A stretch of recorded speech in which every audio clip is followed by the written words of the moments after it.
उत्तर प्रदेश की माफिया गाथा। ये इतने सारे माफिया पैदा कैसे हो गए? नाम अलग अलग है, कुछ तो आपस में लड़ते दिखाई देते हैं, लेकिन इसके बावजूद उत्तर प्रदेश में इन माफियाओं के साथ कुछ बातें कॉमन हैं। सबसे अहम बात यह कि ये सारे के सारे बाहुबली कहीं ना कहीं राजनीति से तो जुड़े ही हैं, व्यवसाय से भी जुड़े हुए हैं। जमीन कब्जाना, खदानों के ठेके लेना या फिर रंगदारी वसूलना जैसे बहुत सारे काम हैं जो आपको इन सारे बाहुबलियों में कॉमन दिखाई देंगे। जब एक जैसा धंधा करते हैं तो उस धंधे में एक दूसरे के सामने भी आते हैं और यहीं से शुरू होती है ताकत की असली लड़ाई। नाम सिर्फ एक दो नहीं है, सिर्फ अतीक अहमद और मुख्तार अंसारी तक सीमित नहीं है ये कहानी। इस कहानी में बहुत सारे किरदार हैं। इन सारे किरदारों के बारे में आपको बताऊंगा।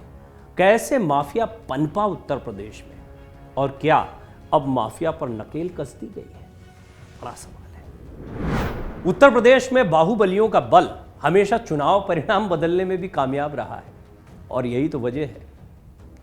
जो चुनाव का परिणाम बदल सकता है, जो सत्ता को प्रभावित कर सकता है, उसकी ताकत का अंदाजा लगाइए। बात सिर्फ बंदूक के दम पर पैसा वसूलने की नहीं है। किडनैपिंग, मर्डर, लूट खसोट, इन सभी कामों में इन अपराधियों का तो डंका बजता है, लेकिन राजनीति में भी कम डंका नहीं बजता है। युवा हैं, बहुत सारे ऐसे युवा हैं जो इनके पीछे चल देते हैं। बहुत से तो इन्हें रॉबिन हुड कहते हैं, बहुत से इन्हें अपना सब कुछ मानते हैं और इन अपराधियों को, इन बाहुबलियों को आदर्श मानने वाले ऐसे ही लोग धीरे धीरे इस पेशे में इनके पीछे पीछे चल देते हैं। गैंग बन गए। गैंग भी छोटे मोटे नहीं, बहुत बड़े बड़े गैंग हैं और बाकायदा लिस्टेड गैंग है। पुलिस के पास जाएंगे तो वो आपको बताएगी कि किसके साथ कितने लोग जुटे हुए हैं। एक एक करके इनको चिन्हित करके खत्म करने की, सजा दिलवाने की तैयारियां भी। उत्तर प्रदेश अब सिर्फ माफियाओं के लिए नहीं जाना जाता, उत्तर प्रदेश जाना जाता है एनकाउंटर्स के लिए भी। एनकाउंटर्स को लेकर बहुत सवाल खड़े हो रहे हैं। मैं चाहूंगा कि इस खास पेशकश में आप अपनी राय जरूर रखें। आपको लगता है एनकाउंटर्स से इन बाहुबलियों में या इस माफिया में एक डर बैठा है? और ये डर जरूरी है क्योंकि डर का ही धंधा करते हैं। इन लोगों ने जितने व्यवसायियों को डराया, जितने लोगों को डराया, जितने नेताओं को डराया, ये सब के सब कहीं ना कहीं इन्हें चुनौती दे रहे थे, इनके डर को खत्म कर रहे थे। डर खत्म तो धंधा खत्म, लिहाजा उन लोगों को ही खत्म कर दिया गया। एक नहीं, दो नहीं, कई कहानियां हैं, पर राजूपाल और कृष्णानंद राय ऐसे दो नाम हैं जिन्होंने इस माफिया पर नकेल कसने के लिए सरकार को भी बाध्य किया।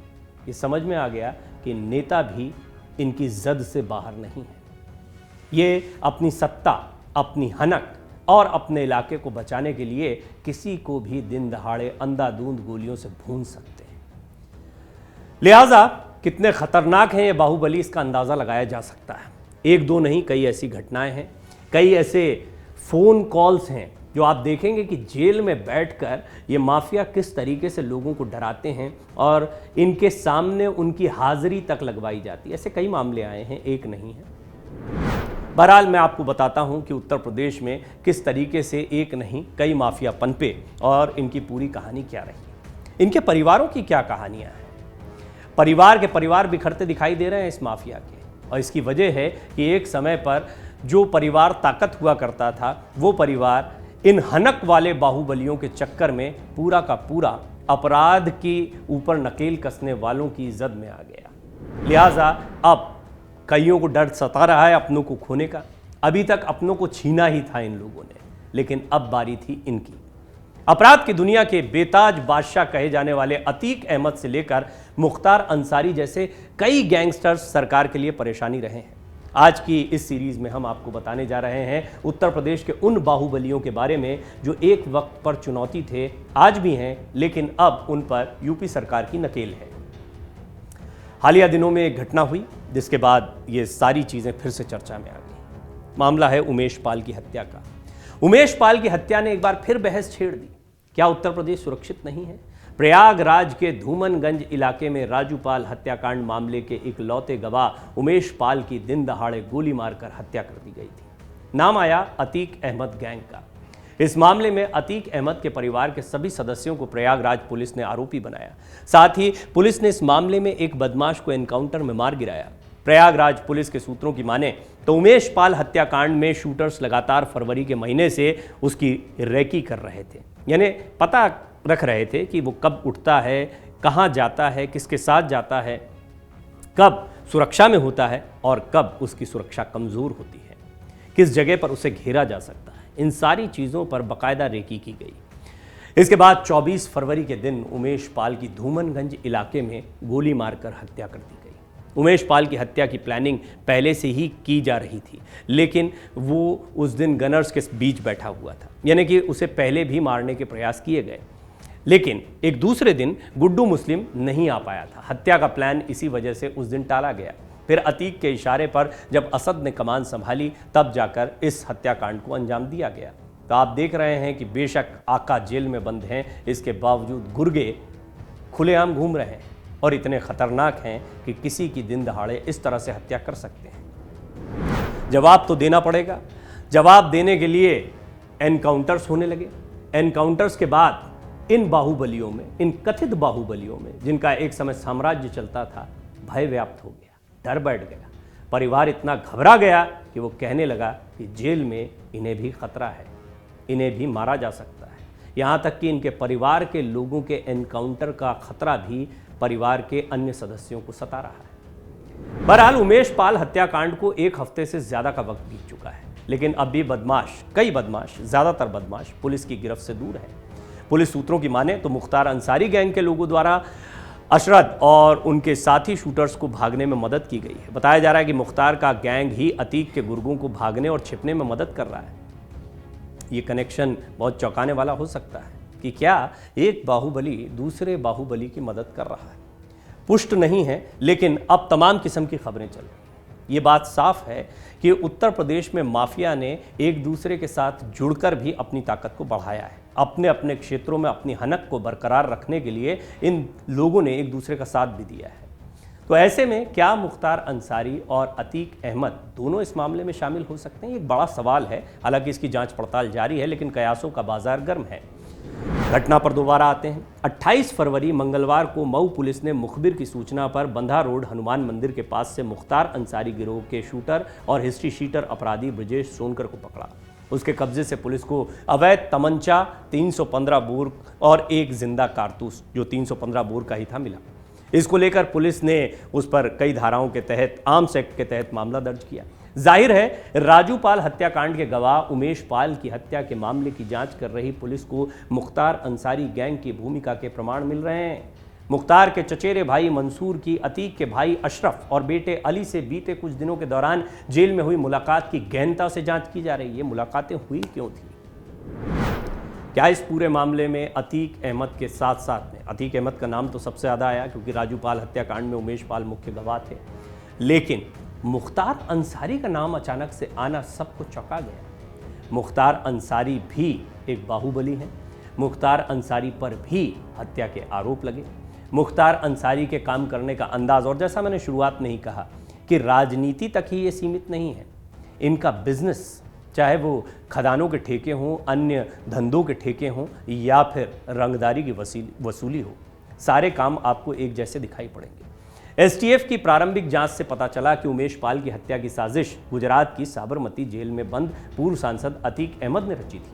ऐसे कयास लगाए जा रहे हैं, ये खबरें आ रही हैं। बहरहाल एसटीएफ की शुरुआती पड़ताल में इसकी पुष्टि भी हुई है, ये भी हम आपको बता दें। सुराग मिले हैं कि मुख्तार के कुछ गुर्गे गुजरात जेल में बंद अतीक के संपर्क में थे। आशंका यह भी है कि अतीक ने इन गुर्गों के जरिए अपने भरोसेमंद गुड्डू मुस्लिम और गुलाम से उमेश पाल को ठिकाने लगाने को कहा था। इसके बाद दोनों ने स्थानीय युवकों की मदद से इस घटना को अंजाम दे दिया। पुलिस ये कह रही है, या पुलिस सूत्रों की माने तो मुख्तार अंसारी गैंग के लोगों ने असद और उसके साथी शूटर्स को भागने में मदद की है। इंटेलिजेंस को इस बारे में इनपुट मिला है। साथ ही पुलिस को यह भी पता चला है कि मुख्तार अंसारी का गैंग अतीक अहमद के गुर्गों को छिपने में मदद कर रहा है। अब जरा अतीक अहमद के बारे में भी थोड़ी बात कर लेते हैं। उत्तर प्रदेश की राजनीति में अतीक अहमद अब कोई अपरिचित नाम तो है नहीं। बेहद खतरनाक और बाहुबली नेता के रूप में जाने जाते हैं। देश के पहले प्रधानमंत्री पंडित जवाहरलाल नेहरू की लोकसभा सीट फूलपुर से सांसद रह चुके अतीक अहमद पर हत्या की कोशिश, किडनैपिंग, हत्या के लगभग 44 मामले दर्ज हैं। मूल रूप से उत्तर प्रदेश के श्रावस्ती का रहने वाला अतीक पढ़ाई लिखाई में कमजोर होने के चलते हाई स्कूल में फेल हुआ था। इसके बाद उसने पढ़ाई छोड़कर जरायम पेशा की दुनिया में कदम रख लिया। पूर्वांचल और प्रयागराज में सरकारी ठेकेदारी, खनन, उगाई के कई मामलों में अतीक की संलिप्तता पाई गई। यही वो वजह है, इसी से तो पैसा कमाया। तांगे वाले के बेटे से अतीक अहमद करीब 1700 करोड़, ये इसका फिगर निकालना तो बड़ा मुश्किल है, लेकिन कहा जाता है कि तांगे वाले का ये बेटा धीरे धीरे 1700 करोड़ की संपत्ति बनाने में कामयाब हुआ। और इसकी वजह सिर्फ रंगदारी नहीं थी, सरकारी ठेकेदारी, खनन, उगाई, कई मामले हैं और इन मामलों में संलिप्तता पाई भी गई है। और कुछ मामले हैं जो सामने आए हैं, बहुत से मामले हैं जो डर की वजह से कभी सामने आ ही नहीं पाए, ये भी कहा जाता है। 17 साल की उम्र में अतीक अहमद के खिलाफ साल 1979 में पहला मामला हत्या का ही दर्ज हुआ था। इसके बाद अतीक ने पलट कर नहीं देखा और जुर्म की दुनिया में अपना नाम बना लिया।